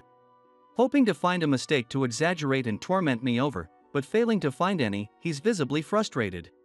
I really wish I could talk back, but challenging Steve with my poor communication skills would only backfire. Silently enduring is my only option. By the way, you're always free, right? There's a mixer tonight with graduates from a prestigious women's college. But one of the guys had to cancel because he's sick. It would look bad for me if we're short on men. You might as well come along. Ah, no. I'm okay with drinking parties, but that kind isn't really my thing. I'm not interested. You don't have the right to refuse. Hurry up and get ready. With that, Steve grabs my arm, forcibly pulling me to my feet. Followed to the locker room as if under surveillance, I give up any thought of escaping. I'm disgusted with myself for not just refusing and fleeing, truly, I am hopeless. With a heavy sigh in my heart, I quietly follow Steve. He brings us to a trendy bistro located on top of the high-rise building near the station.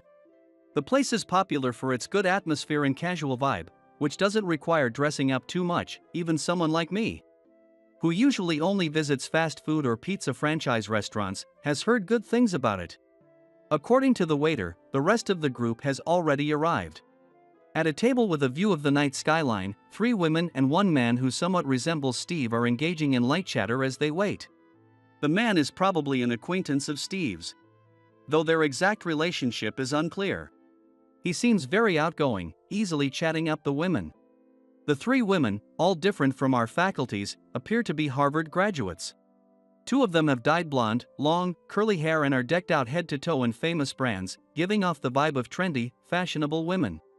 I learn they work in advertising and as a flight attendant. However, the woman sitting closest to me, pushed to the edge of the table, catches my eye. Her bag is branded, but unlike the other 2, it's not from famous one. She's overweight, and her skin is so troubled that no amount of foundation or concealer could hide it. Steve glances at her disdainfully and then turns to speak to the woman sitting in the center. Did you also make up the numbers? Exactly. We had another girl lined up, but she got a boyfriend, so we brought Madison, who's never been to a mixer. Thought it might cheer her up a bit. We're so kind, aren't we? Right? The flashy women giggle together, their conversation seeming to mock Madison. It's unpleasant even just to watch.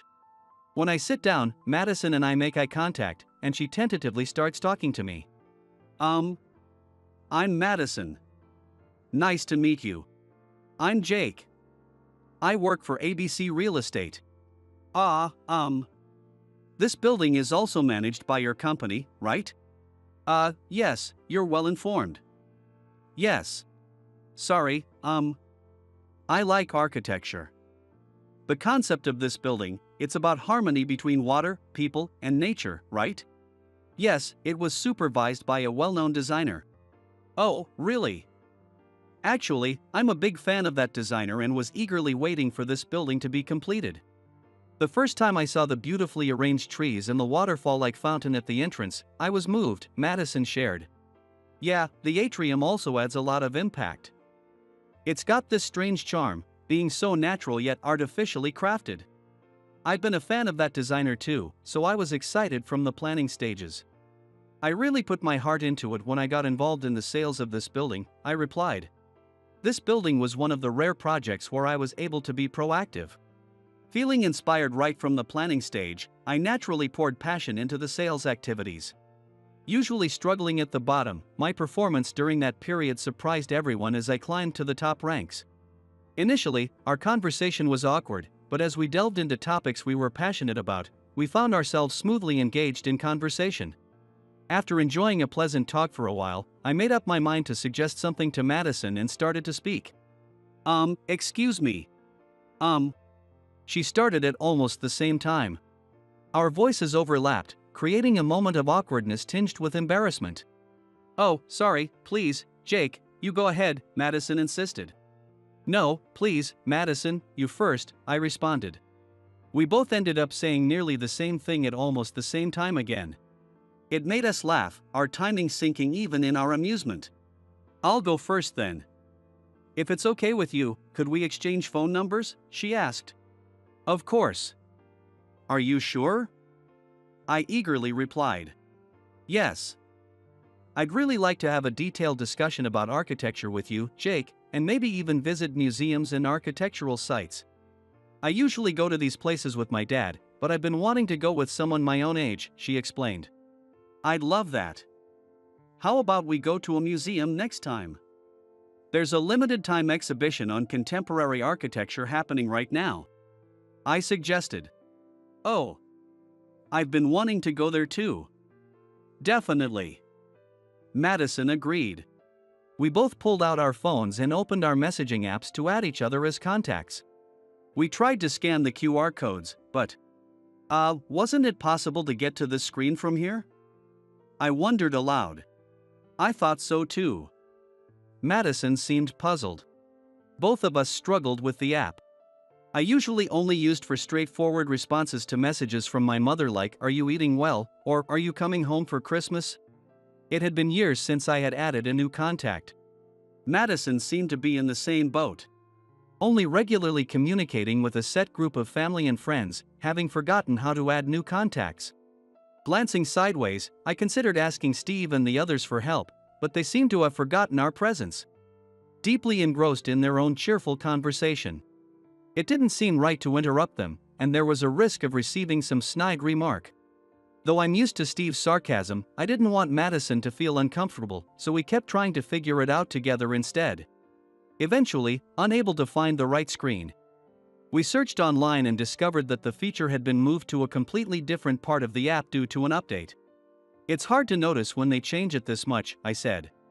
You'd easily miss it, right? We laughed together as we finally managed to add each other.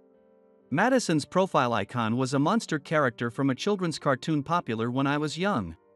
Even the sticker she sent as a test message featured the same character. Feeling nostalgic, I decided to bring it up. Is that a cartoon character, right? I asked. Do you know it, Jake? Yes, it is. I've loved it since I was a kid and still collect the merchandise, she responded. I liked it too. Even now as an adult, if I see some toys, I can't help buying it. I live alone away from home now. But I have a collection of that merchandise displayed on my TV stand, I shared. They're really cute. Oh, by the way, what were you going to say earlier? She inquired. Oh, that thing I started to say earlier? I clarified. Yes. Well, I was going to ask if we could exchange contact information too, so I guess my point is already covered. It's surprising we were about to say the same thing at the same time, I said, a bit embarrassed. Was that so? Yes. Embarrassed, I smiled shyly back. This was, after all, a mixer. While it's true that mixers are places to look for potential partners, I had forgotten all about that because I genuinely enjoy talking to Madison. It's funny how, when you deliberately take steps or make a conscious effort in relationships, it can make you feel unexpectedly shy. My relationship with Madison progressed smoothly after that. It felt like we hadn't just met, our tastes and interests were remarkably similar. We both preferred quiet, subdued places over noisy, flashy ones. Both of us loved architecture, and our tastes in cartoon characters and music were almost identical, which made it easy to recommend things we liked without any hesitation. Whether or not we saw each other as potential romantic partners was another matter, but at least the time I spent with Madison was very comfortable. And there was an unexpected benefit. Talking openly with Madison gradually eased my fear and apprehension towards others, and before I knew it, we had developed a good relationship.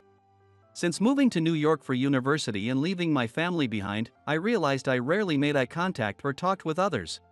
I didn't talk much with professors or fellow students about anything other than studies, and at work.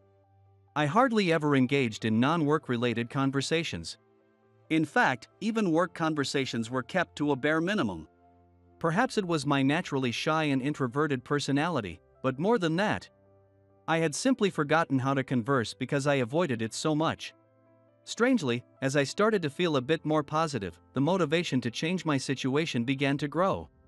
All right, I'm going to change jobs. What? Where did that come from?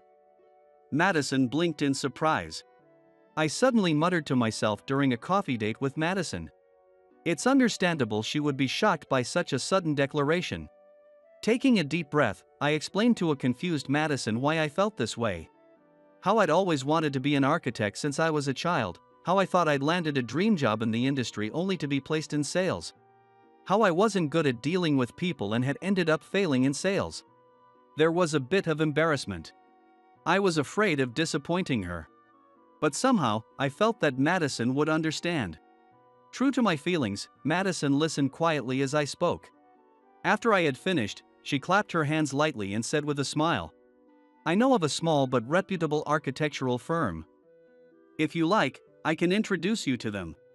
I had no reason to decline Madison's offer. Later, I sent my resume to the architectural firm she recommended, and everything progressed smoothly to the interview stage. On the day of the interview, it was a one-on-one with the director.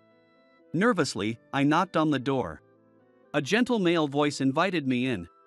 It's been a while, Jake. What? I was initially confused by the kind voice, but I quickly recognized him. It was the warm gaze and the mole under his eye that looked like a tear, which seemed to express trouble. I remembered him by his trademark tortoiseshell glasses. Daniel. Yes, that's right. I'm Daniel Foster, Madison's father and the director of Foster Architectural Office. I suddenly remembered. This man was the local architect who had inspired me to pursue this career. My father was frequently transferred for work. Sometimes we moved every 6 months, sometimes we stayed as long as 2 years, but it was always to different places. Making friends only to soon say goodbye, and often being mistreated by other kids because I was always the new kid. I became quite phobic of interactions with others. The only family outside of my parents with whom I could ever open up was the architect's family. The kind architect Daniel and his wife. And their daughter, the girl my age I used to call by Maddie. I was particularly close Maddie. We used to mimic Daniel with the cartoon characters, colored pencils, and draw our ideal houses together. At the time, I was too young to realize it, but looking back, I think that might have been my first crush. Even after my father's job determined we had to move, I continued to correspond with Maddie. I wondered what words would make Maddie happy. Thinking it over, if I found the cartoon characters stationery or stickers, I would beg my mother to buy them for me to use in my letters to Maddie. However, after I moved again, and Maddie's family also moved, we eventually lost touch without realizing it. So, Maddie was actually Madison, huh? Yes. I recognized you from the photos Madison showed me instantly, but she hadn't noticed. It's funny, she didn't realize it at first. But you two started dating because you got along so well, I guess. Then, before I knew it, 10 years had passed. During that time, my name changed to Jake Foster.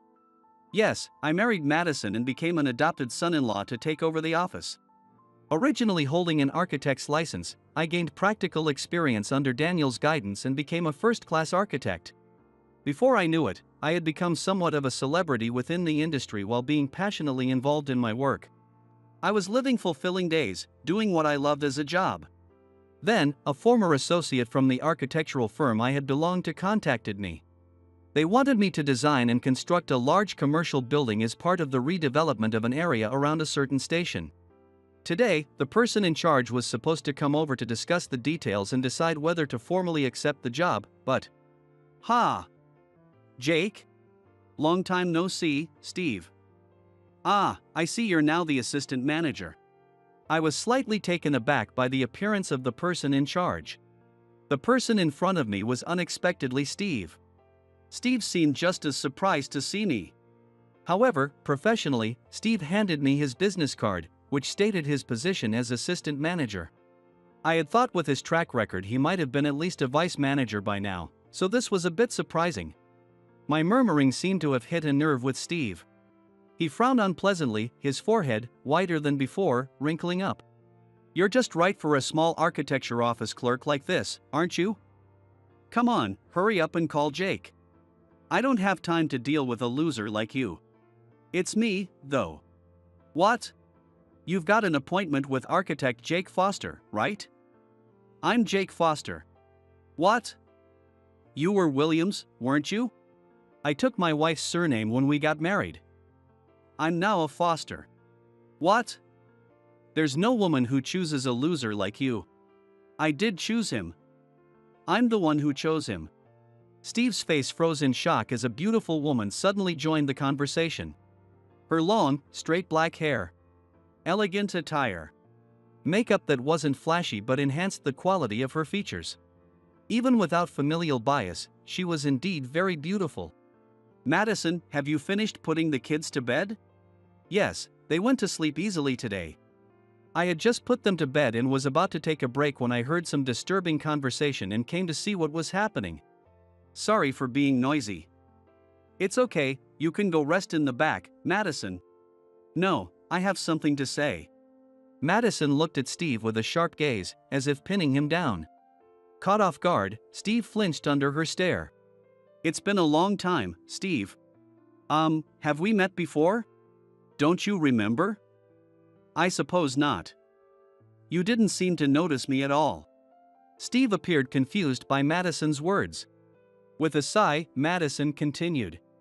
There was a mixer you forcefully brought Jake to. I was there too. What? Why? I've heard about it. You got dumped harshly by both of them afterward, didn't you? You've heard about it? Yes, those two were my best friends during my college years. You mean, you were that plain, overweight girl back then, Steve asked with a tremor in his voice, to which Madison agreed. Steve, in disbelief, examined Madison from head to toe, as if trying to reconcile her current appearance with his memory. No, you're like a completely different person. No, it's really me. No mistake, Madison confirmed. But, the girl who was there at the time was really awful. Her hair was a mess, her skin was terrible, and her figure. She looked like she was just there to make the other two stand out, didn't she? Yes, that's right. At that time, I had become depressed following my mother's sudden death in a car accident. My skin flared up. And I gained weight. But fortunately, it meant I avoided the attention of someone like you. Plus, I got to reunite with my first love and even got married. What? Steve seemed wounded by Madison's words. He glared aggressively, but Madison did not flinch. Instead, Steve seemed intimidated by Madison's composure. After my mother died, I was really down. And my two friends thought that maybe a new encounter could cheer me up, so they invited me to that mixer. At that mixer, I coincidentally reunited with Jake, my childhood friend, and well, it turned out to be really good. But you openly mocked us, right? They were so disgusted by your shallowness that they dumped you, Madison recounted. At the mixer, the two flamboyant women with Madison had been her best friends from her student days. I felt bad at the time, thinking maybe they were mocking her by making her the butt of the joke.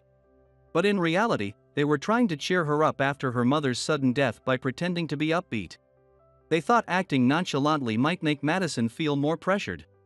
So they behaved that way under the guise of filling numbers, which unfortunately came across as disrespectful to Madison. Interestingly, the four excluding us were conversing separately at that time to avoid disturbing Madison and me as our conversation was getting lively. Of course, there was no malice in their actions, it was entirely misdirected consideration. As my relationship with Madison progressed and I was introduced to them, I learned of the misunderstanding and apologized for my previous misconceptions. They also realized how it might have looked from the outside and apologized, saying, "It did look like we were mocking Madison, didn't it?" After a series of apologies, we all ended up laughing about the misunderstanding. Madison had always spoken of them as her proud friends, and they truly were. Getting to know them, they turned out to be wonderful women, beautiful both inside and out. As we became closer, we discussed all sorts of things, including how we came to date. I simply explained that it was because we enjoyed talking and shared similar hobbies and personalities. But I also mentioned how I had discovered that the girl I used to draw the ideal house with the cartoon characters' colored pencils was actually Madison. We all laughed again at the chance reunion at a mixer we were both reluctant to attend. Since then, we have maintained a great relationship, family style, and despite their busy schedules, they often visit our home and dote on our children. One of them is getting married soon, and my child, who affectionately calls her big sister, is excited to be the ring bearer at the wedding. The other one had been secretly dating a friend of Steve's from the mixer, and Madison often receives gushing messages about their relationship. Interestingly, despite his frivolous demeanor, this man turned out to be a considerate and kind person, unlike Steve. In other words, Steve was the only true clown at that mixer. And still unaware of it, he continues to look down on others, beyond redemption. Well, even if we hadn't spoken up back then, they might have seen through you eventually. Those two have a terrifyingly good judgment of character. I mentioned. That's true. They are my proud friends, after all. So, what is this? Both of you teaming up for revenge? No, not at all. I just had something I wanted to say because you were still trying to belittle Jake. Madison stated boldly. Steve, unable to respond and looking frustrated, watched Madison. I decided it was time to move on to the main topic and prompt him to leave. Let's leave the past behind. Regarding the current job, I think we'll have to decline, so could you please leave? What? Is this some grudge against me? It's not a personal vendetta or anything childish like that. It's just that I don't think we can do our best work with you in charge, I explained. See, it is a personal grudge. It's not. I know how you work from having to do your paperwork. You always try to cut costs and make changes to specifications to save money. And you push these through quite forcefully using the company's name. Indeed, as a salesperson, maybe that's correct. But I don't think I can do my best work with that approach, so I'd prefer if you left. We'd both just be wasting our time otherwise. Realizing further argument was pointless, Steve quietly left. Ultimately, the commercial building development project he had intended to lead was handed over to a junior colleague of his. This colleague then approached my office with much better terms and a genuine passion for the work. It turns out this younger colleague was a fellow architecture enthusiast like Madison and me. He presented the project with such enthusiasm that exceeded the scope of typical business, expressing admiration for my past work and insisting that this project needed my expertise. I liked his attitude and accepted the job. Conversations with him and the project team were always exhilarating, and before we knew it, we had created a piece of architectural romance. They went to great lengths to ensure my plans were approved and secured the necessary budget. Thus, we spent busy yet fulfilling days, and the project concluded with great success. Due to this project, the younger colleague was promoted, while Steve, edged out in the form his junior colleague took over, found himself in an awkward position within the company. When I was at that company, Steve had been celebrated as a star of the sales department, but as times changed, his methods became less acceptable to clients. His sales performance is now average at best. He had been overtaken in both sales and promotions by his junior colleagues, and I heard he remains single despite some relationships, struggling to make the commitment to marriage. His once admired title of young ace of the sales department at a major company helped him in his younger days, but as he aged, his unappealing personality and declining looks gradually made him less attractive, though the marriage market might still hold some potential for him. His high pride seems to prevent him from engaging in serious efforts to find a partner. His family's large enterprise officially chose his older brother as the successor. Originally, his father had intended to pass the mantle to his elder son, but Steve had tried to prove himself worthy by excelling at the company. However, as earlier mentioned, it ended with his brother taking over, leaving Steve without a place both in his company and family home, unable to create a haven called home for himself. While I do feel a bit sorry for him, well, he's now just someone I used to know. Comparing oneself with others, belittling others, taking the high ground are perhaps primal instincts of social animals, but acting solely on instinct is no different from a beast. Respecting others and being kind. While these may seem basic, people like Steve who cannot do so are certainly out there.